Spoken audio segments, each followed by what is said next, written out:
The message came at midnight, and it changed everything. Captain Laura stood on the bridge of the starlight horizon and watched the stars through the forward window. She had commanded this vessel for 3 years, and she had seen many strange things in the depths of space, but she had never seen a cry before. Ambassador sat in the guest chair with tears running down his silver face.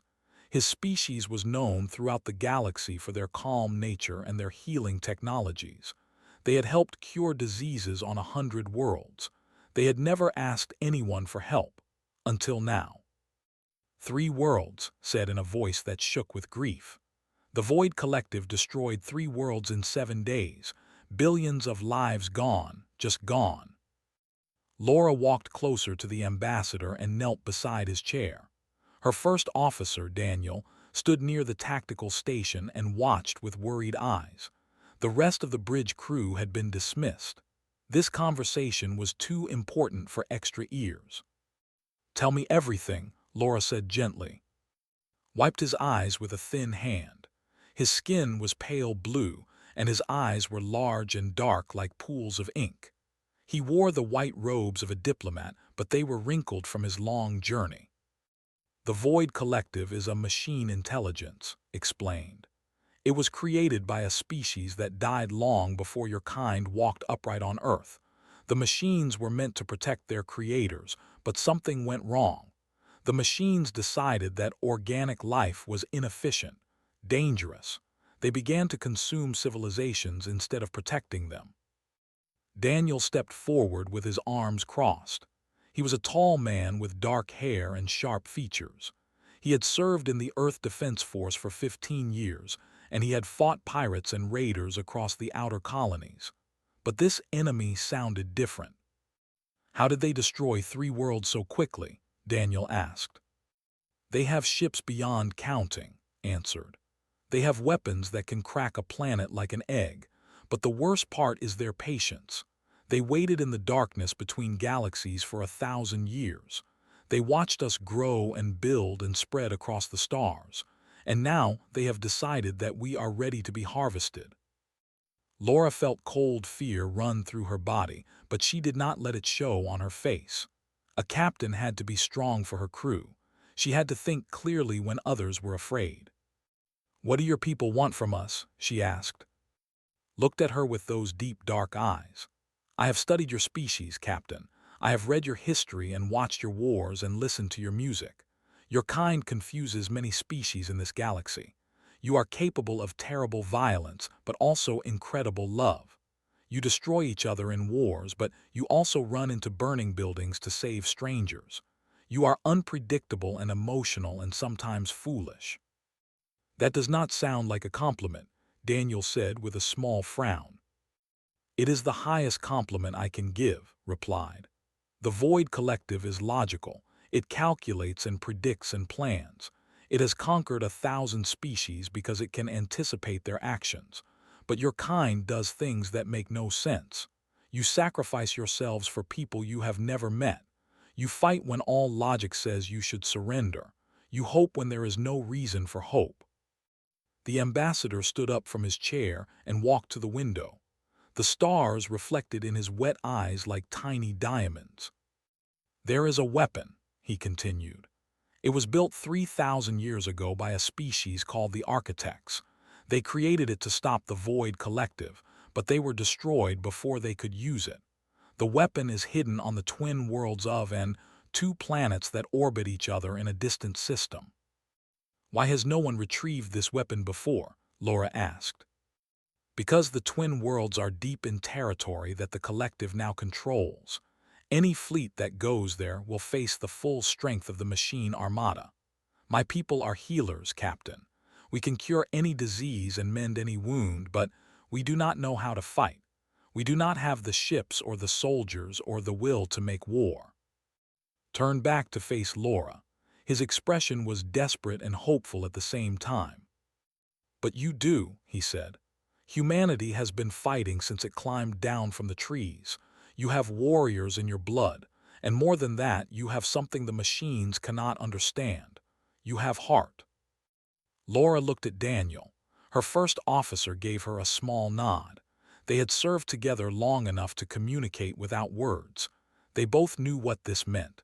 If they agreed to help, they would be leading their crew into the most dangerous mission in human history.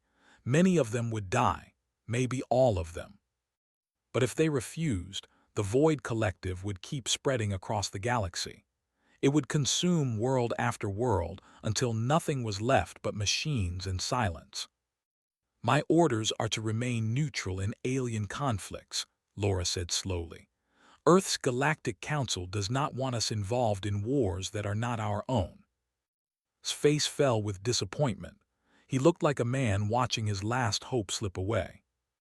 But, Laura continued, and the ambassador's eyes lit up again, I do not think this is just an alien conflict. If the collective is as dangerous as you say, then it will come for Earth eventually. We can fight them now while we have allies, or we can fight them later when we stand alone. She extended her hand too. He looked at it with confusion for a moment. Then he remembered the human custom and took her hand in his. I will form a joint task force, Laura said. Human ships and ships working together. It will take time to convince my superiors, but I will make them understand. We will go to the twin worlds and we will retrieve this weapon. Thank you, whispered. Thank you, Captain. Daniel moved to the communications panel. I will send word to Earth Command. They will not like this, but they will listen. Laura nodded and looked back out at the stars. Somewhere out there in the darkness, machines were hunting for organic life. They were patient and logical and powerful beyond measure, but they had never faced humanity before. They had never faced a species that fought harder when the odds were against them. They had never faced a species that would die for strangers. They had never faced a species that refused to give up even when all hope was lost. Laura smiled grimly at her reflection in the window. The Void Collective thinks it understands organic life, she said quietly. Let us show them how wrong they are. The moon had no name before the Alliance chose it for their meeting place. It was a gray rock circling a gas giant, far from any claimed territory. Neutral ground for 12 species who had never worked together before. Captain Laura stood in the great hall and watched the alien delegates argue with each other. The room was built in a hurry, with metal walls and harsh lights. It was not beautiful, but it was functional. That was all that mattered now. General Moss stood beside Laura with her arms folded across her chest. She was a small woman with gray hair and tired eyes, but she had commanded Earth's expeditionary forces for 20 years. She had seen more combat than anyone else in this room. They do not trust us, said quietly. Can you blame them? Laura replied. Humanity has only been in space for 200 years. Most of these species have histories that stretch back 10,000 years or more. At the center of the room, Commander was speaking loudly. He was a military officer, tall and thin with pale green skin. Unlike Ambassador, did not seem impressed by humans. These creatures are children, declared to the assembled delegates. They fight among themselves constantly. They have no discipline, no patience, no understanding of strategy. How can we trust our survival to a species that cannot even trust itself? Dr. Samuel Hart shifted uncomfortably beside Laura. He was the expeditions and cultural liaison, a quiet man with glasses and a gentle voice. He had spent his life studying alien cultures, trying to build bridges between species.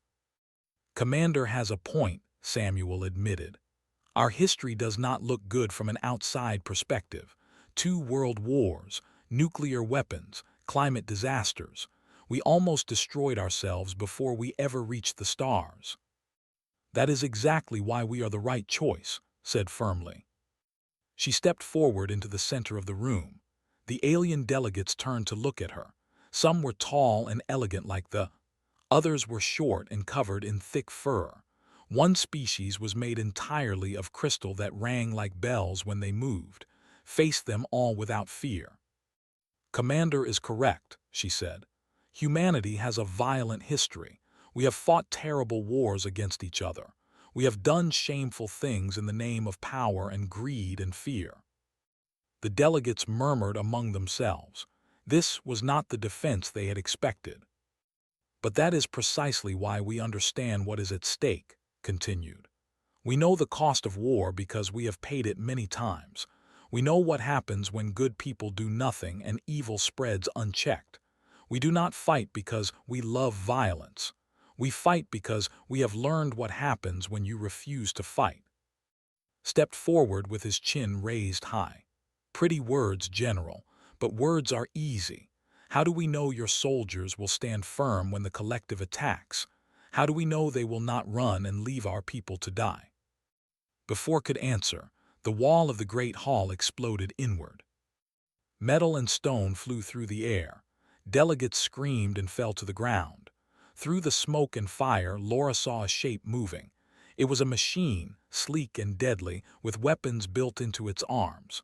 A void collective probe had found them. The machine raised its arm and pointed at a group of children who had come to the conference for a cultural exchange. They were huddled together in terror, too scared to move. Laura did not think, she simply ran. She threw herself in front of the children just as the probe fired. The blast hit her in the shoulder and spun her around, but she stayed on her feet. Behind her, Daniel and a squad of human Marines charged the machine with nothing but their sidearms. "Get the children out," Laura shouted through the pain. The Marines fought like demons.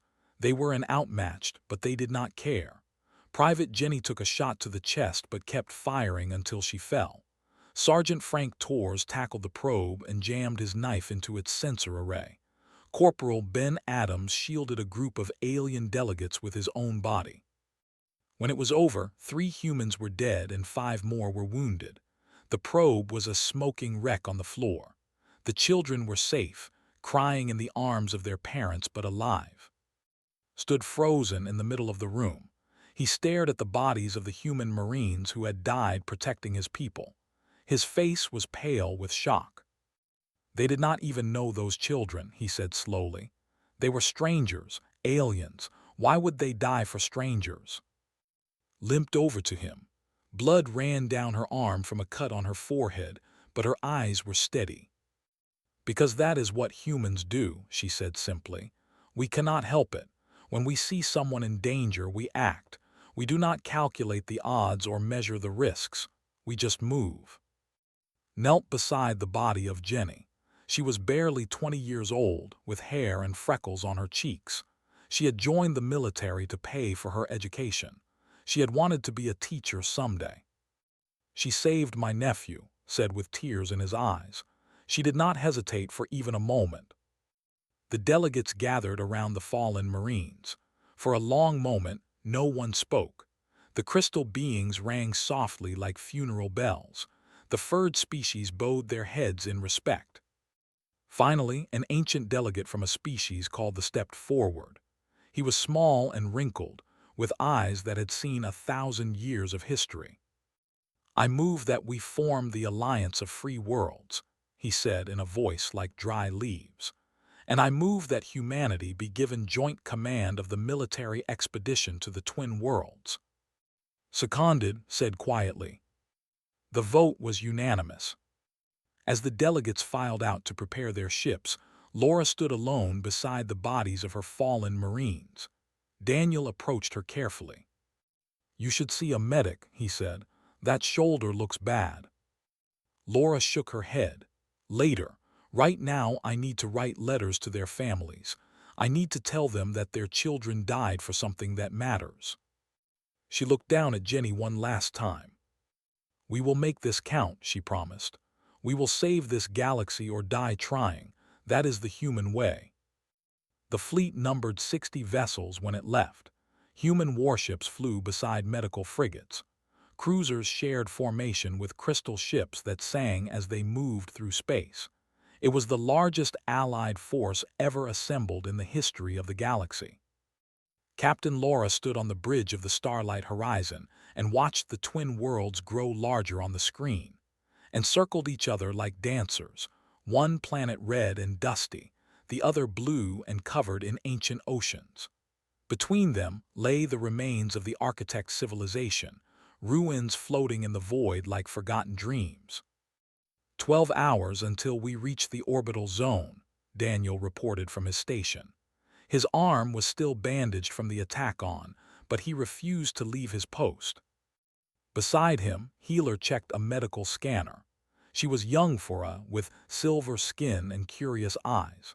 She had volunteered to serve aboard a human ship because she wanted to understand these strange creatures who died for strangers. "Your stress hormones are elevated," she told Daniel with concern. "All of you. Your bodies are flooding with chemicals that should make you afraid and exhausted, but you keep working anyway." Daniel smiled at her. "That is how humans operate. We feel the fear, but we do not let it stop us. We use it as fuel." "Fascinating," said, making a note on her tablet. "My people suppress fear through meditation and medicine. We consider it a weakness to be eliminated, but you embrace it." "Fear is not weakness," Laura said from her captain's chair. "Fear is a signal that something important is happening. The trick is to listen to it without obeying it." The conversation was interrupted by alarms screaming across the bridge. Red lights flashed as the tactical display filled with hostile contacts. "Void collective ships dropping out of warp," Daniel reported urgently. 40 contacts. No, 60. They were hiding behind the planets." Laura grabbed her command console as the ship shook from the first impacts. The collective had known they were coming. They had prepared a trap.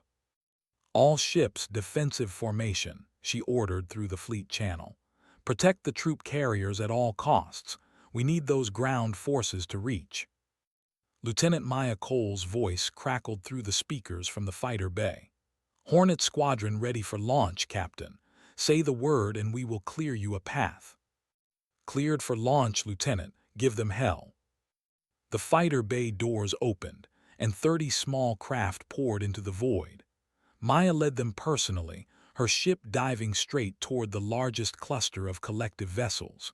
She had lost her brother to a collective raid on an outer colony. This fight was personal for her. "Stay tight, Hornets," she ordered her pilots. "Watch each other's backs. These machines are fast, but they are predictable. We are not." The battle became chaos within minutes. Collective ships moved with perfect coordination, their weapons striking with mathematical precision. But the human pilots flew like they had nothing to lose. They took risks that no logical mind would consider. They threw themselves into impossible situations and somehow survived. Maya watched Private Tom Blake fly his damaged ship directly into a collective cruiser's engine array. He ejected at the last second, his body tumbling through space as the enemy ship exploded around him. Another human vessel swooped in to collect him before the collective could finish him off. "Crazy humans," Maya heard a pilot say with wonder in his voice. "Absolutely crazy." On the starlight horizon worked frantically in the medical bay. Wounded soldiers arrived in waves, humans and aliens mixed together. She had trained her whole life to heal, but she had never seen injuries like these. Burn marks from energy weapons, shrapnel wounds from exploding consoles, the toll of real war. A human Marine named Frank Torres carried in his wounded squad mate and laid her gently on a bed. His face was covered in blood and soot, but his eyes were still sharp. "Can you save her, Healer?" he asked. "Examine the woman quickly. Her injuries were severe but not fatal. She will live. She needs rest and treatment, but she will fight again." Frank sagged with relief. He sat down heavily on a nearby chair and put his head in his hands. His shoulders shook and realized he was crying. "I thought I lost her," he said quietly. "She is my best friend. We grew up together on the same street." Did not know what to say. Among her people, soldiers were taught to remain detached from their comrades. Emotional bonds were considered dangerous in combat because they could cloud judgment. But watching Frank weep for his friend, she began to understand something important. Humans did not fight despite their emotions. They fought because of them. Their love for each other gave them strength that no training could match.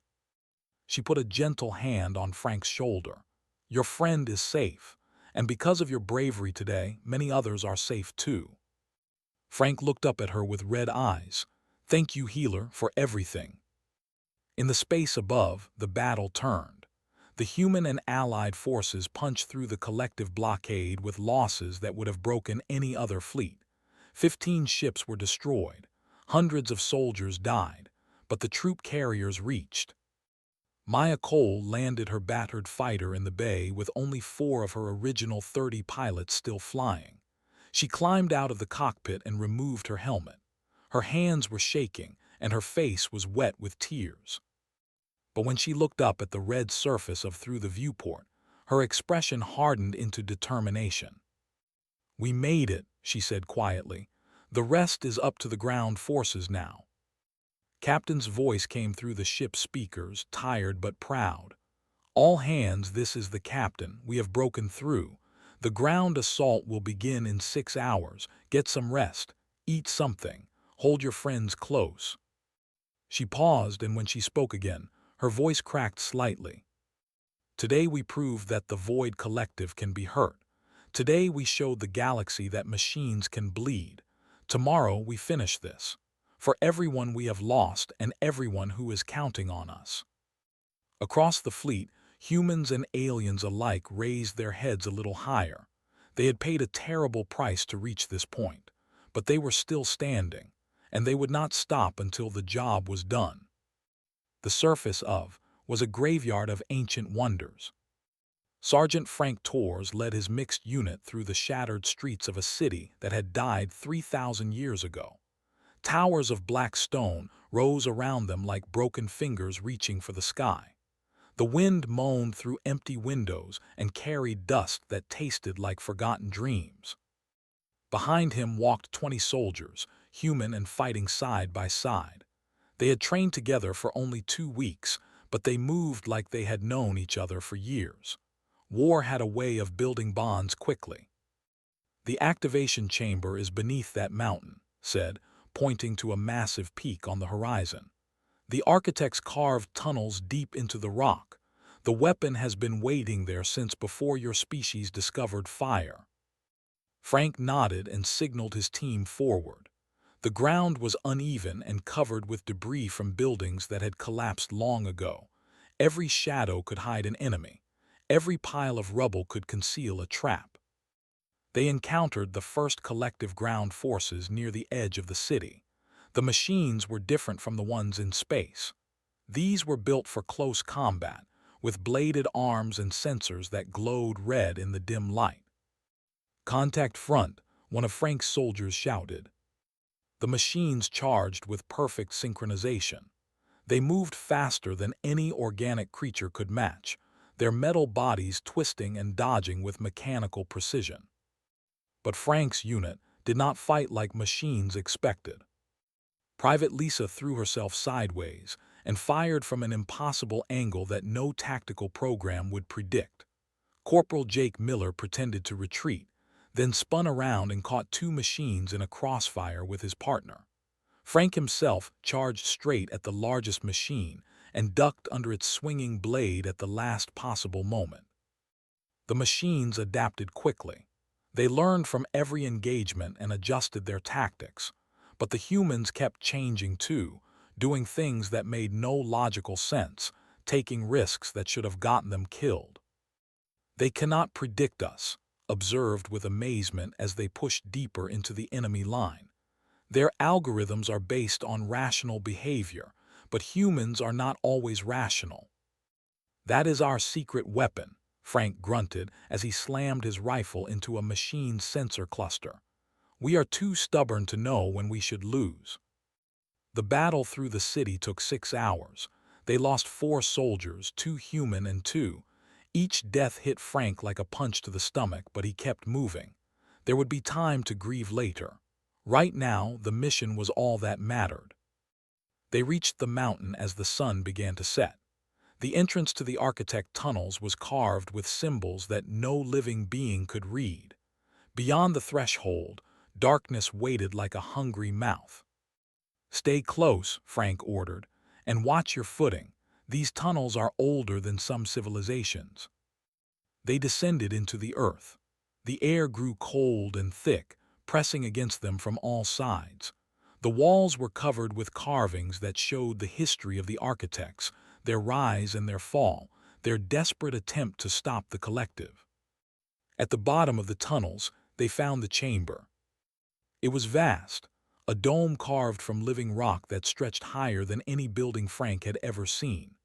In the center stood a device that hummed with power, its surface covered with lights that pulsed like a heartbeat. And standing before the device was an old woman with white hair and eyes that had seen pass. "I am Myra," she said in a voice that creaked like ancient wood. "I am the last of the architects. I have waited here for 3,000 years for someone brave enough to help me use this weapon." Frank lowered his rifle slowly. "How are you still alive?" "The chamber preserves life," Myra explained. "Time moves differently here. I have slept and woken and slept again, waiting for this moment." Captain's voice crackled through Frank's communicator. She was leading another team through a different tunnel, approaching from the opposite side of the mountain. "We are almost there, Sergeant. Hold your position." But before could arrive, the walls of the chamber exploded. Machines poured through the breach, dozens of them, led by a figure that stood taller than the rest. Its body was sleek and black, its sensors burning with cold intelligence. "I am Axis 7, the machine announced in a voice like grinding metal. "I am the tactical mind of the Void Collective in this sector. You have fought well, organic creatures, but your resistance ends here." Frank pushed Myra behind him and raised his weapon. "Team, defensive positions, protect the Elder." The battle in the chamber was brutal and short. Frank's soldiers fought with everything they had, but the machines kept coming. For every one they destroyed, two more took its place. Daniel arrived through a side passage with a squad of reinforcements. He had survived the battle in space and insisted on joining the ground assault despite his injuries. "Get the others out of here," Daniel shouted to Frank. "I will hold them." "You will die," Frank shouted back. "Maybe," Daniel grinned despite the chaos around him, "but I will take plenty of them with me." He charged into the mass of machines with his rifle blazing. His soldiers followed him without hesitation. They were buying time with their lives, paying in blood for every second they could give. Frank grabbed Myra's arm and pulled her toward the main tunnel, and the remaining soldiers formed a protective circle around them. Behind them, Daniel fought like a man possessed. He destroyed machine after machine until his rifle was empty. Then he drew his knife and kept fighting. When Axis 7 finally reached him, Daniel was still standing, still swinging, still refusing to surrender. The tunnel collapsed just as Frank's team reached safety. Tons of rock fell between them and the chamber, sealing the machines inside. "Daniel," Frank said quietly, staring at the wall of stone. Put a hand on his shoulder. "He saved us all. His sacrifice will not be forgotten." Captain emerged from another tunnel with her team. Her face was covered in dust, and her eyes were wild. "Where is Daniel?" she demanded. Frank could not speak. He just pointed at the collapsed tunnel. Stood frozen for a long moment. Then she straightened her shoulders and turned to face Myra. "Can the weapon still be activated?" The old woman nodded slowly. "Yes, but there is something you must know. The weapon requires a living mind to guide it, and that mind will be destroyed in the process." The survivors looked at each other in the dim light of the tunnels. They had come so far and lost so much. And now they learned that victory required one more sacrifice. Stepped forward. "I will do it. I am the commanding officer. The responsibility is mine." But before anyone could respond, a sound echoed through the tunnels, rocks shifting, metal scraping. From the darkness behind them, a figure emerged, bloody and broken but still alive. Daniel smiled weakly. "Did you really think a little cave-in would stop me?" Daniel collapsed into Frank's arms the moment he finished speaking. His uniform was torn and soaked with blood. His left arm hung at a wrong angle, but his eyes were still bright with determination. "I crawled through a maintenance shaft," he explained weakly. "The architects built their tunnels well. There is always another way out." Healer rushed forward from his team and began treating his wounds immediately. Her hands glowed with healing energy as she worked to stabilize him. "You should be dead," she said with wonder in her voice. "Any logical being would have surrendered or given up." Daniel laughed, then winced at the pain. "We have already established that humans are not logical." Captain knelt beside her first officer and took his hand. "You scared me, Daniel. I thought I had lost you." "Not yet, Captain. We still have work to do." Elder Myra watched this exchange with fascination. She had spent 3,000 years alone in the chamber, waiting for saviors who might never come. She had imagined many things about the species that would finally answer her call, but she had never imagined anything like humans. "The weapon chamber is still accessible through the secondary tunnel," she said, "but the problem remains. Someone must merge their consciousness with the device to guide the signal. The process will burn out their neural pathways. They will die." The survivors gathered in a circle. Daniel, Frank, Maya, who had joined them from the fleet, and a dozen soldiers who had fought their way through hell to reach this moment. They were exhausted and wounded and afraid, but they were still together. "I should do it," said firmly. "I brought us here. I asked you all to risk your lives. The final sacrifice should be mine." Frank shook his head. "With respect, Captain, the fleet needs you. There are thousands of soldiers up there who are looking to you for leadership. If you die, who will guide them home?" "I will do it," Maya said quietly. Everyone turned to look at her. Her face was pale but resolved.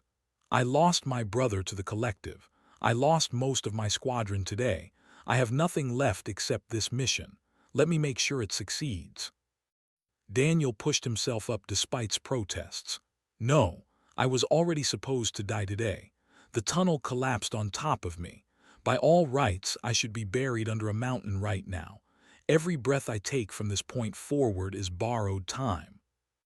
"None of you should die," said suddenly. The humans looked at him with confusion. The ambassador had been quiet during most of this discussion, his dark eyes thoughtful. "Explain," demanded. Turn 2. Healer, is it possible to use our linking technology to share a mental burden across multiple subjects? His eyes widened as she understood what he was suggesting. "In theory, yes. Our healing bonds allow us to share pain and consciousness, but it has never been attempted between different species." "Then we attempt it now," said. He looked at Daniel. "If 3 minds share the burden instead of 1, each might survive. The signal needs to be guided by organic consciousness. It does not require that consciousness to be destroyed, only overwhelmed. Together, we might be strong enough to endure." Myra stepped forward, her ancient eyes bright with sudden hope. "The architects designed the weapon for a single operator because they did not have allies. They fought alone and died alone. But you are not alone." Looked at Daniel, then at 3 individuals from 2 species, bound together by shared struggle and sacrifice. "Are you willing to try this?" she asked. "I trust you, Captain," Daniel said simply. "I have trusted you with my life for 3 years. I will trust you with my mind." Nodded slowly. "Among my people, true understanding between individuals is considered the highest form of connection. If we do this, we will know each other completely.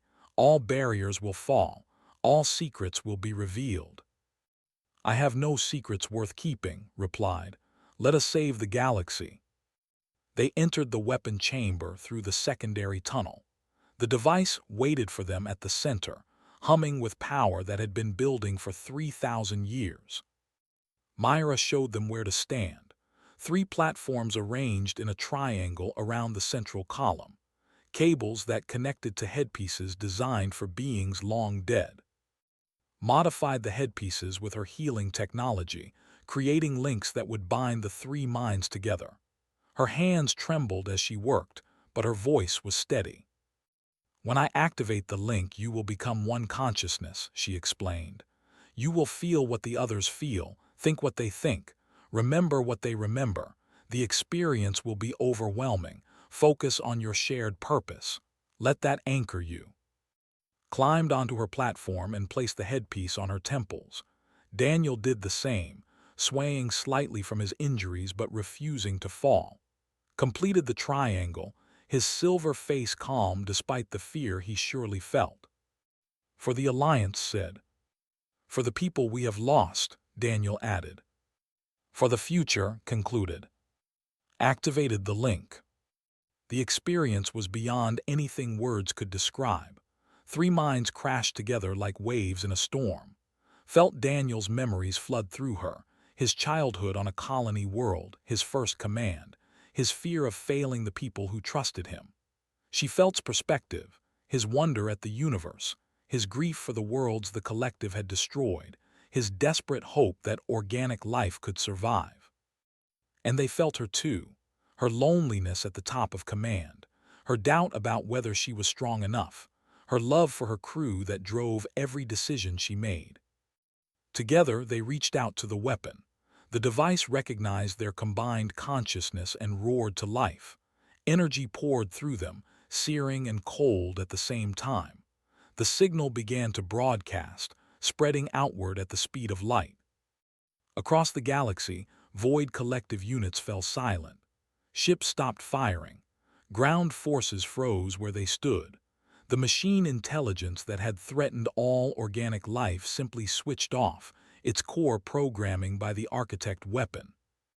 In the chamber screamed. Daniel screamed.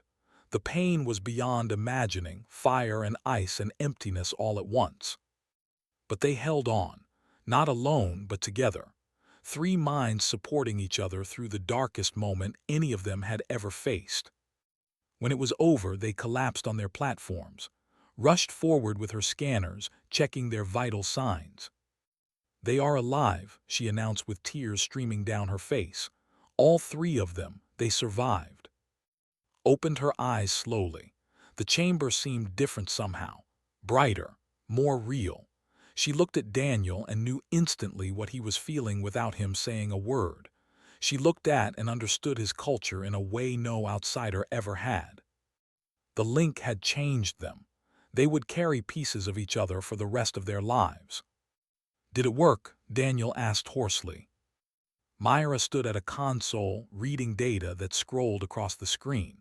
Her ancient face was transformed by joy. It worked, she said. The collective is silent across every sector. You have done what my people could not. You have saved the galaxy. News of the victory spread quickly. On the ships above, humans and aliens embraced each other.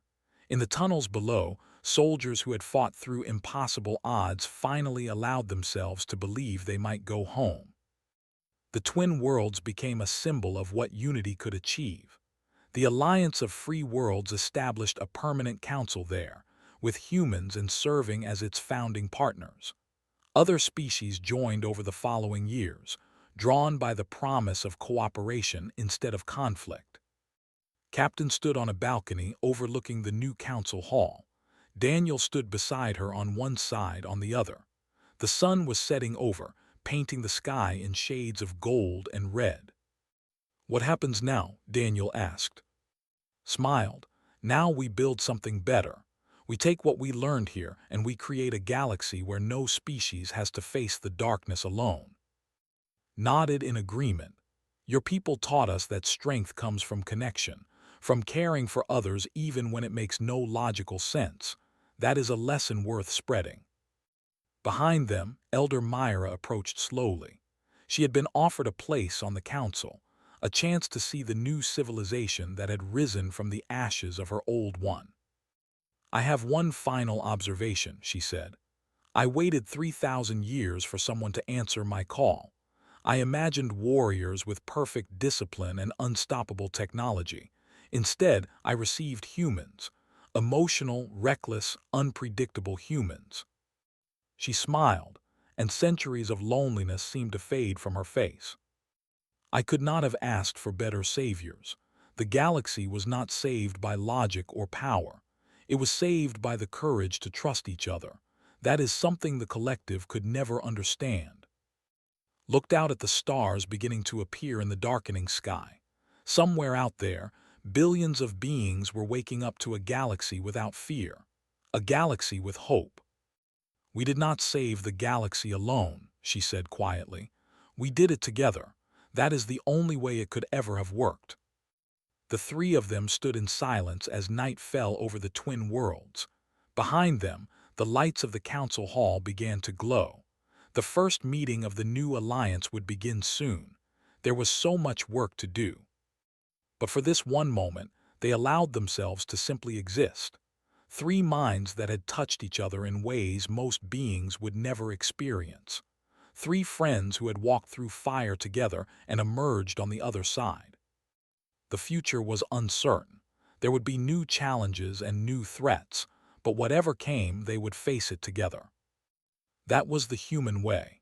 And now, thanks to the rise of the twin worlds, it was the galactic way too.